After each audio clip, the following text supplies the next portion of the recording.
1 सितंबर 2024 से ई शिक्षा कोश को अपडेट कर दिया गया है, यानी इसका नया वर्जन आ गया है।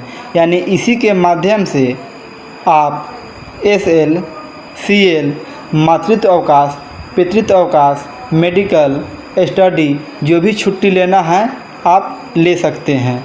चलिए इसको देखते हैं। ई शिक्षा कोश आप अपने स्कूल के प्रधान जो होंगे वो उसमें स्कूल एडमिन करके वो लॉगिन करेंगे और जो भी सहायक होंगे वो टीचर पे क्लिक करके इन होंगे। चलिए स्कूल एडमिन करके आपको एंट्री करके दिखाते हैं। इसमें आपका विद्यालय का कोड हो जाएगा और नीचे में विद्यालय का पासवर्ड। चलिए इसको एंट्री कर लेते हैं।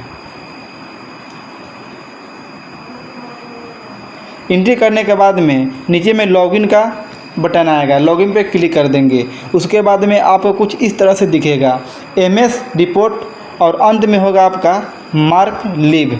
मार्क लीव पे क्लिक करने के बाद में आपके स्कूल में जो भी टीचर होंगे उन सभी का लिस्ट आ जाएगा।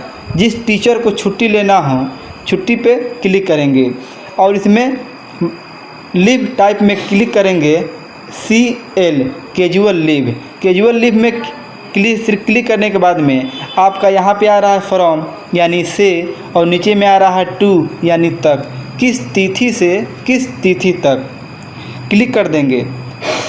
अगर आप हाफ डे का अगर CL लेना चाहते हैं तो आप यहाँ हाफ डे भी ले सकते हैं। लेने के बाद में यहाँ पे आप सबमिट यानी जमा कर सकते हैं। अगर आप जो है स्पेशल लीव ले रहे हैं तो उसमें अभी आपका फ्रॉम यानी कब से टू यानी कब तक लेंगे। अगर आप किसी भी प्रकार का छुट्टी ले रहे हैं, छुट्टी लेने के बाद में आपका ऑनलाइन एंट्री हो गया हुआ है और कल होके हुआ कि नहीं हमको छुट्टी नहीं लेना है तो आप यहाँ पे नीचे में देख रहे हैं कैंसिल लीव। कैंसिल लीव पे क्लिक करके आप उसको कैंसिल कर सकते हैं।